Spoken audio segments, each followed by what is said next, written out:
ચાહે શું કરે, પલમાં ચાહે શું કરે. એટલે વેપારીને બતાવી ગયો સામે વચ્ચે ઉભા રામદેવ છે. વેપારી જઈને પગમાં પડ્યો. ભગવાને કીધું કે ભલા તારા જેવો આવડો મોટો વેપારી જો નગરનો કર્ણ ભરે અને ચોર દરવાજેથી જાય તો નાના વેપારીઓ તો શું કરે? વેપારીઓને કહ્યું ભગવાને પ્રમાણિકતાથી નીતિથી વેપાર કરજો, એમાં તમને નફો મળે, એમાં હું તમને બરકત આપીશ. હે વેપારી ભાઈઓ, પ્રમાણિકતાથી નીતિથી આ કળયુગના વિષયમાં રામદેવજી મહારાજ અત્યારે જે શાસનમાં જે પદ્ધતિઓ આવી છે બધી પદ્ધતિઓ રામદેવજીની છે, બધી પદ્ધતિઓ એની છે.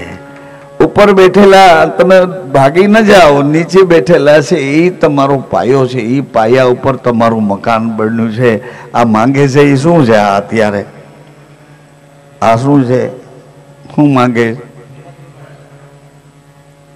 બોટમ નીચેના માણસોનો સમૂહ મોટો, ગરીબનો સમૂહ મોટો છે, એવડો મોટો મધ્યમ વર્ગનો સમૂહ મોટો છે. સમૃદ્ધ તો થોડાક છે અને એ બીએ છે કે ક્યાંકથી અમને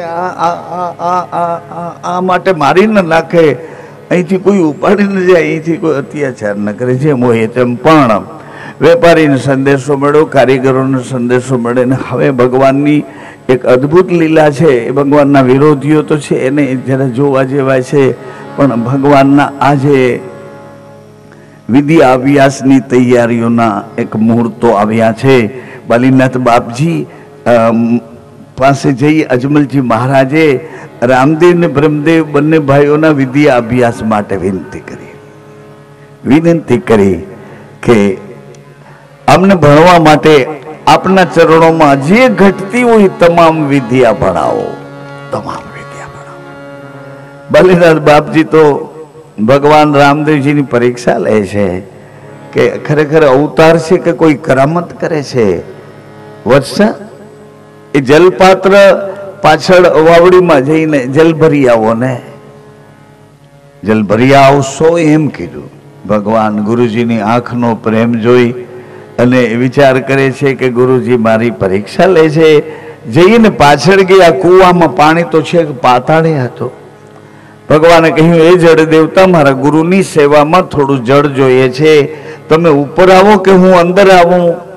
એટલે જલદેવ ઉપર આવ્યા, જલ પાત્ર ભર્યું, ભગવાને ગુરુજીના ચરણમાં મૂક્યું, પ્રણામ કર્યા કે બીજી કોઈ સેવા હોય તો કહો. ગુરુજી ખૂબ જ પ્રસન્ન થયા કે ધન્ય હો રામદેવ, ધન્ય હો રામદેવ. હવે કઈ એવી વિદ્યા છે કે મારે તમને ભણાવવાની? કઈ એવી વિદ્યા છે? રામદેવ, આપ તો સર્વ ગુણોથી ભરેલા છો અને પરિપૂર્ણ અવતારની લીલા કરવા પધાર્યા છો, પણ ગુરુનો મહિમા તમે વધારો છો, મારો મહિમા વધારો છો કે હું અવતાર છું છતાંય ગુરુની માન્યતાથી એને એની આજ્ઞાને અનુસરીને રહું છું. એટલે ભવિષ્યના કોઈ એવા મસ્તક માથા એવા ન થાય કે ગુરુની કાંઈ જરૂર નથી, ગુરુની કાંઈ જરૂર નથી. જ્ઞાન સાથે વિવેકયુક્ત જ્ઞાન જરૂરી છે, પણ વિવેકવાળું જ્ઞાન છે. મા બાપ તો મા બાપ છે, ગમે એવા જ્ઞાની હોય એ આત્મા છે, હું આત્મા છું એમ ન કરાય. મા તો મા છે, પિતા તો પિતા છે. આ વિવેકયુક્ત ભક્તિ છે, વિવેક સાથે જાગૃતિથી જીવવા જેવો આ રામદેવજીનો સંદેશ છે. રામદેવ શિક્ષા મહાપુરાણની આ મહિમાવંતી એક એક વાત છે. તો રામદેવજી મહારાજ ગુરુજીના ચરણમાં બંને ભાઈઓ પોતાના રાજકુમારના પોશાક ઉતારી, છાત્ર પોશાક પહેરી, યુનિફોર્મ પહેરીને ભણે છે.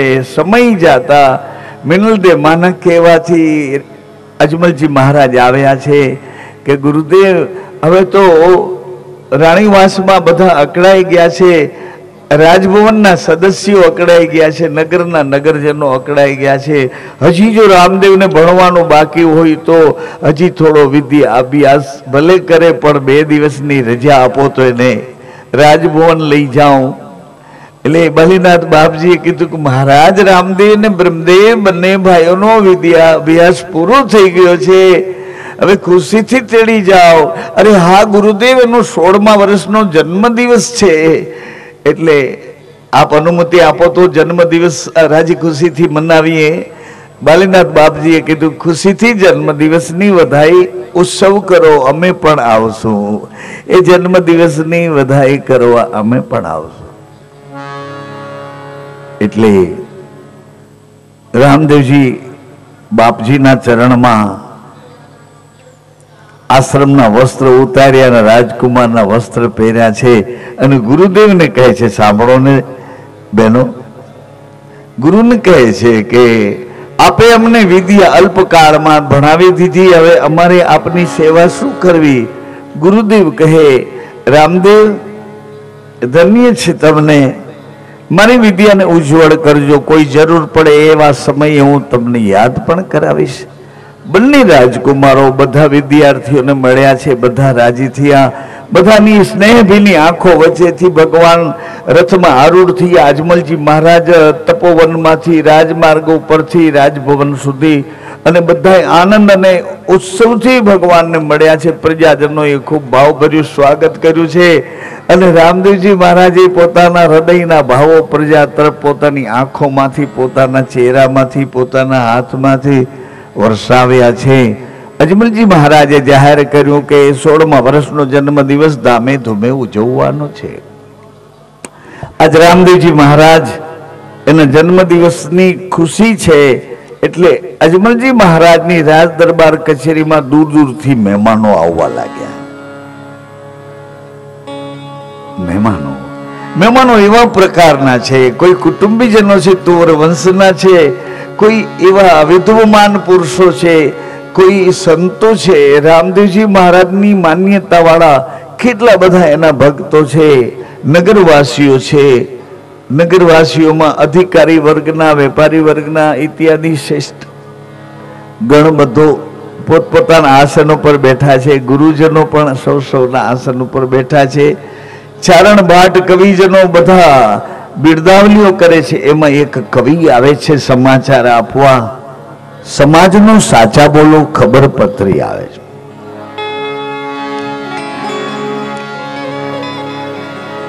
સમાજનો સાચા બોલો ખબર પત્રી.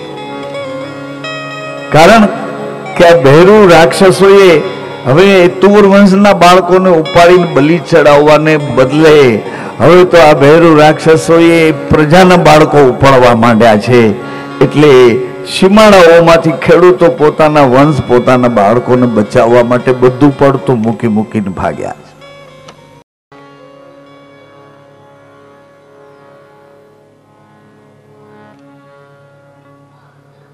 એ બધામાંથી કવિ આવ્યા છે સમાજના પ્રશ્નનો હલ કરવા.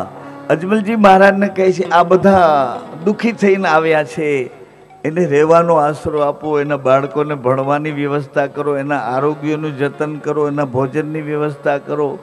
એને બદલે તમારે અહીંયા તો આવા ઉત્સવ ઉજવાય છે, આવા ઉત્સવ ઉજવાય છે. ધન્ય છે આ નાગરિકોને, ધન્ય છે. ગેરસમજ થાય ત્યારે આવું જ પરિણામ આવે છે.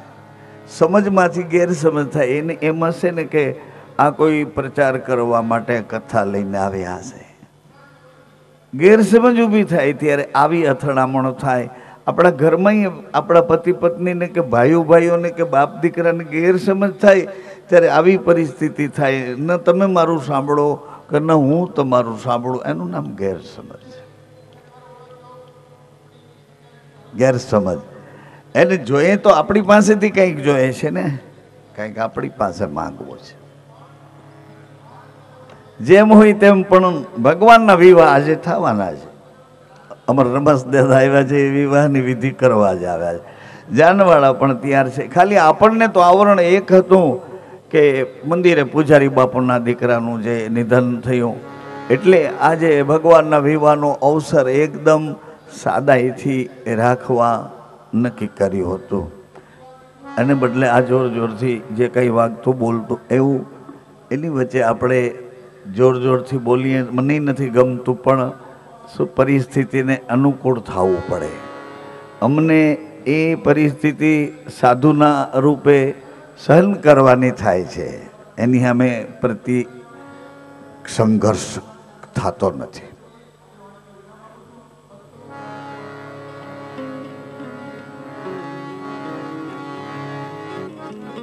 તો ભગવાન, આપણે ધીરે ધીરે બોલીએ, ભગવાન છે ને પછી તો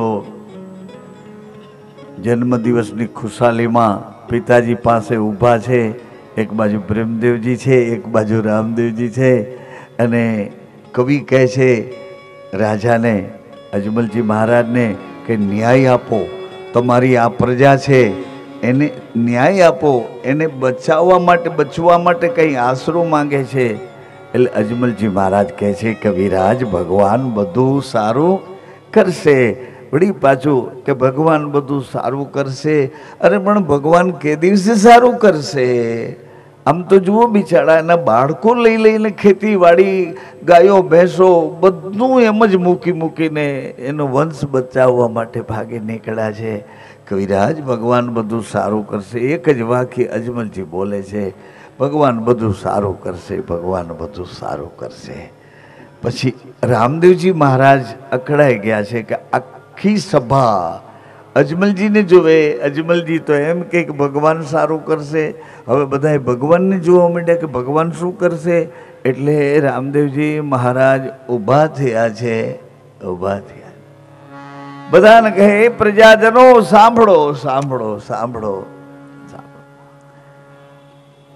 રામદેવજી કહે છે કે આ મેલી વિદ્યાવાળા ભેરો, તાંત્રિકો, અત્યાચારીઓ જોગીના લુગડા પહેરીને જુલમ કરે છે, એનો વિધ્વંસ કરવા માટે હું જાઉં છું. રામ ભગવાને કીધું કે પૃથ્વીને નક્ષત્રી કરીશ, અત્યાચારીઓનો જુલમ મિટાવીશ, રાક્ષસો વિનાની પૃથ્વી કરીશ. એવી રીતે કૃષ્ણ ભગવાને પણ ધર્મનો મહિમા સાચવવા માટે એક પ્રેમ રાજ્ય સ્થાપીશ. અને થાપ્યું, પણ ભવિષ્ય બગડ્યું. બધા પ્રેમને બદલે મોહ કરવા માંડ્યા.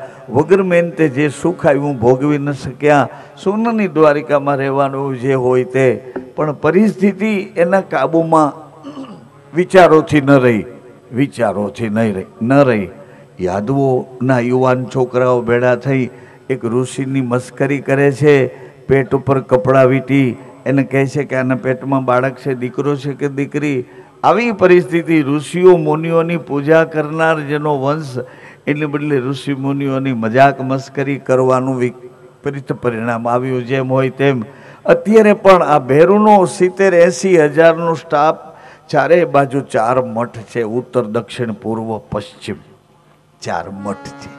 અને એ મઠમાં ભેરુના 20-20 હજાર ભાઈઓ બહેનો, બધા સ્ત્રી પુરુષો, બધા કપડાં વિનાના છે, શરીરે કાળા રંગ લગાડ્યા છે, પીળા અને લાલ લીટા આંખી ઉપર કર્યા છે, બાળકોની ખોપરીઓની માળા કરી છે, આટલા નાના હાથના કમરપટ્ટા કર્યા, શરાબ પીએ, લોહી પીએ અને મન ફાવે તે રીતે વર્તે. રામદેવજી મહારાજે પ્રતિજ્ઞા કરી કે એનો નાશ કરવા માટે હું જાઉં. ભગવાને એ મેલી વિદ્યાવાળા જબરજસ્ત વિકરાળ 4 વિભાગમાં વહેંચાયેલા એ ટોળાને ધીમે રહી સંમોહન બાણ મારી અને જેને જોવે એને રામદેવ, જેને જોવે એને રામદેવ. આપસમાં બધા મરી ખૂટ્યા છે. ભગવાન ગુરુજી પાસે આવ્યા છે. બાપજી આજ્ઞા કરો. બાલીનાથ બાપજીએ કીધું કે અહીંયા એક સરસ મજાનું નગર નિર્માણ કરો. ભગવાને વિશ્વકર્માજીને યાદ કરી આજ્ઞા કરી કે ગુરુની આ ભૂમિ ઉપર સરસ મજાનું નગર નિર્માણ કરો, નગર નિર્માણ કરો. સ્વર્ગને વૈકુંઠને યાદ કરાવે એવું નગર નિર્માણ કરાવ્યું છે. લખમો કરીને ભગવાનનો એક પ્રેમી હતો, માળી કામ બગીચાનું બાગાયતન કામ કરતો હતો. એને ભગવાને સૂચના કરી કે સરસ મજાના વૃક્ષોથી આ નગરની શોભા, લતા વૃક્ષ, વેલીઓ, બાગ, ઉદ્યાન, વાટિકાઓ એવું બધું લખમોજી બનાવે છે. અને એ વખતે ગુરુજી કહે છે કે મહારાજ, કરવા જેવું કામ છે. તમે રામદેવને આ રણુજા નગરનું રાજતિલક આપો, બ્રહ્મદેવને પોખરણ નગરનું રાજતિલક આપો. બંનેની ઉપર યુવરાજ પદનો જવાબદારીવાળો અભિષેક કરીને મુગટ પહેરાવો. એ જવાબદારીઓમાં રહેશે. તમે બેઠા બેઠા દ્વારકાધીશની લીલા જોયા કરો. દ્વારકાધીશની આ લીલા છે એને જોયા કરો. અજમલજીએ ધામે ધૂમે આ ઉત્સવ કર્યો. ગુરુજીએ પણ પ્રસન્ન થયા. સ્વજનો અને સગા સંબંધીઓ, રાજના તમામે તમામ ગુરુજનો, વડીલો બધા પ્રસન્નતાનો આશીર્વાદ આપે છે. અને હવે ધીમે રહી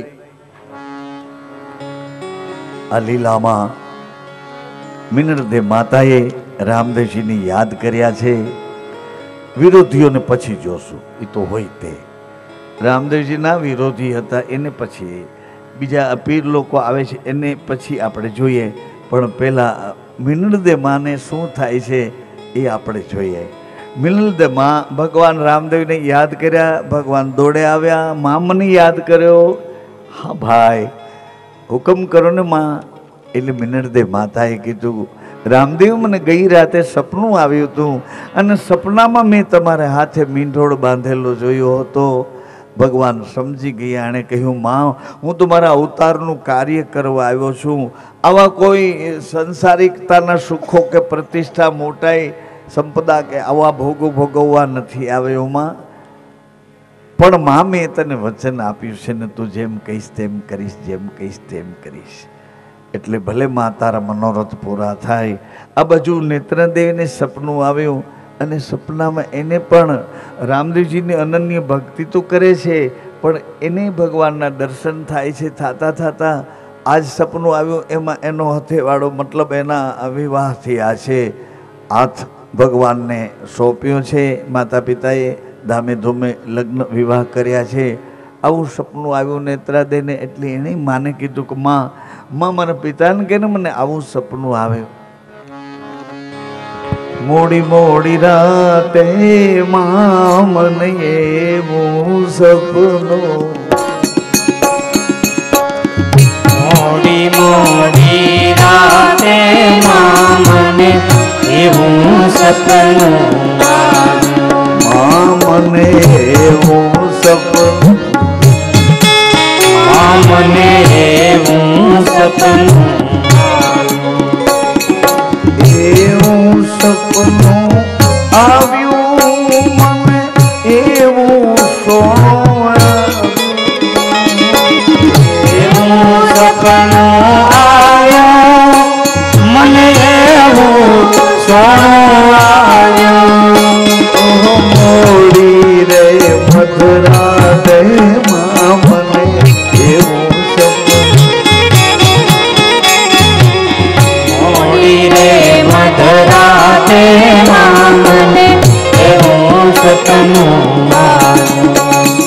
તો ફૂલડાની ફાટે વેર્યા વાટે ને ઘાટ, મેં તો ફૂલડા લીધા ફાટે અને વેરા વાટે ઘાટે.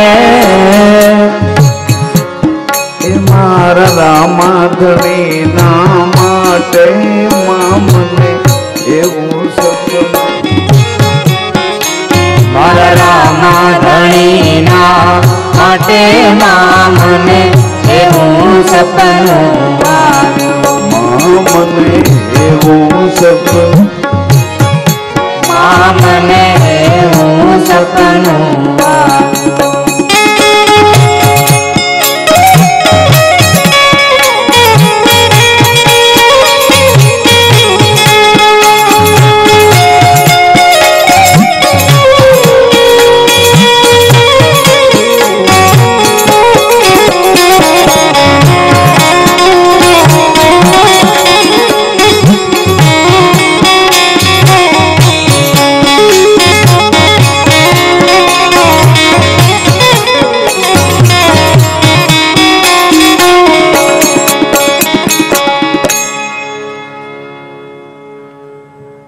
જસવંતસિંહજી મહારાજ હિંગળાજ માના ઉપાસક છે. માન કાલાવાલા કરે છે. માં મંદિરિયામાં એ માં એકની એક દીકરીને આટલી ખોટ, આટલી પરિસ્થિતિ, માં અમારી હયાતીમાં તો અમે એને સાચવી લઈશું માં, પણ અમારી ગેરહાજરીમાં આવા વલોપાત કરે છે ત્યારે જસવંતસિંહજી મહારાજની એની ઉપર માની કરુણા થાય છે.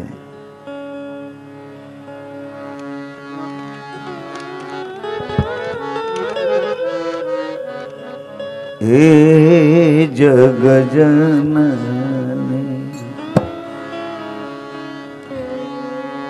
હે જગદંબા હે જગજનની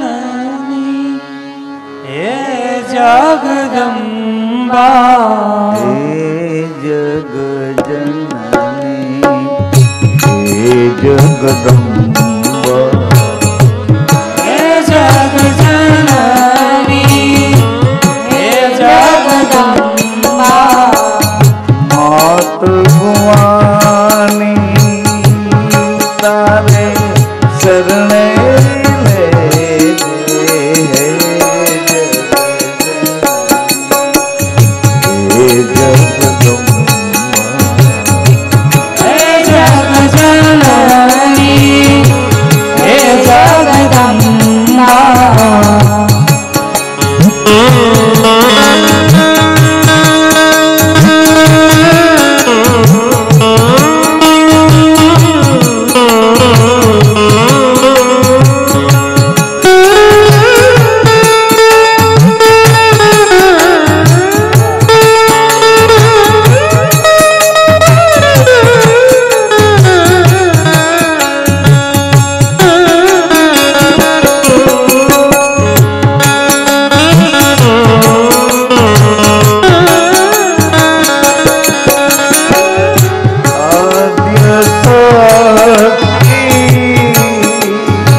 शक्ति रे माँ भक्ति रे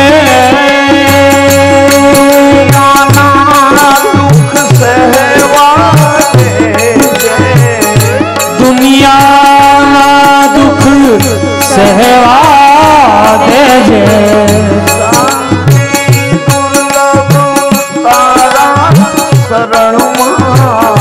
शांति दुर्लभ तारा शरण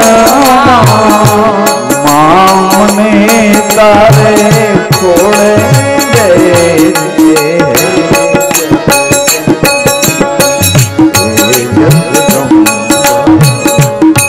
जग जननी हे जगदम्बा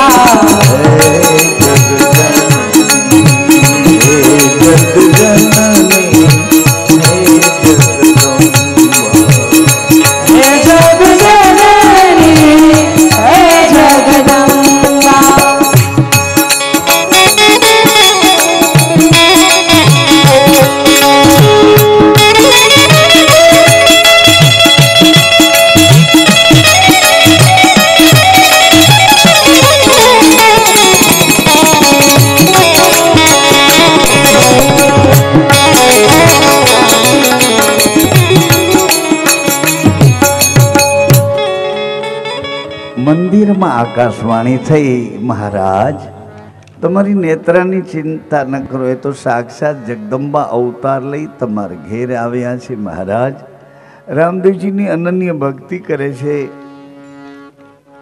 રામદેવજીના નામની ચુંદડી ધારણ કરશે ત્યારે એને સાક્ષાત જગદંબાનું રૂપ પ્રાપ્ત થશે. નેત્રાદઈએ માને વાત કરી, પિતાજીએ હિંગળાજ માને કુળદેવીને વાત કરી. માના એવા કરુણા ભર્યા પ્રેરણાત્મક ભાવો જસવંતસિંહજી મહારાજના હૃદયમાં ઉગ્યા વાવે ને ઉગે એમ ઉગ્યા. એને પેલો વિચાર આવ્યો કે મારાથી મારા નાના ભાઈ વિજયસિંહ, એમના દીકરી કુસુમા મારી નેત્રાથી મોટા છે, એટલે એમનું એક શ્રીફળ અજમલજી મહારાજના જ્યેષ્ઠ મોટા દીકરા બ્રહ્મદેવ સાથે મોકલી, અને એ શ્રીફળ જો સ્વીકારે તો મારી નેત્રાનું શ્રીફળ રામદેવજી સાથે મોકલીએ. કુલપુરોહિતજીને તેડાવ્યા. વડીલો બધાને યાદ કરીને વાત કરી, બધાનો રાજીપો લીધો. પુરોહિતજીએ સરસ મજાની ઉપમા, વ્યાકરણ, ભાષા, અલંકારોથી એવી ઉપમાથી અજમલજી મહારાજને નવાજ્યા છે કે તમે તો કેવા છો ખબર નથી, એ તમારો તુવર વંશ કેવો છે, મરુભૂમિ કેવી છે અને તમારી ભક્તિ કેવી છે. આવી રીતે અવતારી રામદેવજી કેવા, એનો મહિમા. અને પછી નીચે લખ્યું અમારા નાના ભાઈ વિજયસિંહજી, એમના દીકરી બા કુસુમા દેવી રૂપે ગુણે શીલે પવિત્ર, એમનું એક શ્રીફળ તમારા જ્યેષ્ઠ પુત્ર બ્રહ્મદેવ સાથે મોકલીએ. આ શ્રીફળ સ્વીકારી અમારા મનોરથ પૂરા કરશો. આવી અભ્યર્થનાવાળી પત્રિકા, એવી બીજી પત્રિકા મોકલી. બંને પત્રિકાઓ સાથે ટૂંકી અવધિના લગ્નની લગ્નોત્તરીઓ રાખી, બધું તૈયાર કરી કુલપુરુષજીએ બધાને સંભળાવી અને રાજીપો લીધો છે. અને એ ખાતરી આપી છે કે મહારાજ નિશ્ચિંત રહેજો, હું હમણાં આ કાર્યમાં સફળતાપૂર્વક વિજય કરીને જ આવીશ. મહારાજ નિશ્ચિંત રહેજો, હા નિશ્ચિંત રહેજો. માં હિંગળાજ માં આપણી આશા પૂરી કરશે. કુલપુરોહિતજી બધી સામગ્રી લઈને બહાર નીકળે તો એને યાદ આવ્યું કે નેત્રાદે રામદેવજીની અનન્ય ભક્તિ કરે છે, લઈને એને પણ પૂછતો જાઓ રામદેવજી પ્રત્યેના કોઈ સંદેશા સમાચાર કંઈ મોકલવું હોય તો લેતા જાઓ. એ બાજુ નમ્યા, અરે નેત્રાદે બા, હે બેનબા, હું પિતાજીને કહેવાથી મંગળ પ્રસંગે પોખરણ તરફ જાઉં છું, આપને કોઈ સંદેશો અથવા કંઈ મોકલવું હોય તો હું લેતો જાઉં. નેત્રાદીએ સંદેશો તો લખી રાખ્યો હતો, પણ પોતાના પિતાથી મોટી ઉંમરના કુલપુરોહિતજીને આપવો કઈ રીતે, એટલે એ સંકોચ કરતા હતા. એની અમીરાત, એની ખાનદાની, એના સંસ્કારોનું દર્શન કુલ પુરોહિતજી કરતા હતા. પુરોહિતજીની આંખો ભીની થઈ કે ધન્ય છે બહેનબા, ધીરેથી આવ્યા છે. પગમાં પ્રણામ કરીને પત્ર મૂકીને નેત્રાદેવ ઓરડામાં છુપાઈ ગયા છે. પત્ર લીધો, માથે ચડાવ્યો અને યથા ઉચિત મૂક્યો.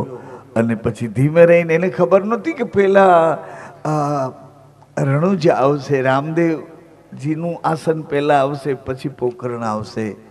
એટલે કુલ પુરોહિતજીને સંદેશ ખબર મળ્યા કે રણુજાનગર પહેલાં આવશે. ગુરુ અને રામદેવજી મહારાજ બંનેના ઋણને યાદ કરાવતું આ રણુજાનગર. ખબર મળ્યા કે કોઈ અમરકોટથી રાજ કુલ પુરોહિતજી આવ્યા ને કંઈક સંદેશો લાવ્યા છે. સન્માનથી કુલ પુરોહિતજીને પધરાવ્યા છે રાજસભામાં, ઉચિત આસન આપ્યું છે, ખબર અંતર પૂછ્યા છે, સ્વાગત કર્યું છે, પછી પ્રયોજન પૂછ્યું છે. એટલે કુલ પુરોહિતજીએ લઈને રામદેવજીના રૂપમાં એ તો એટલા બધા ડૂબી ગયા છે, સંદેશો લઈને ભગવાનના કરકમળોમાં આપ્યો છે.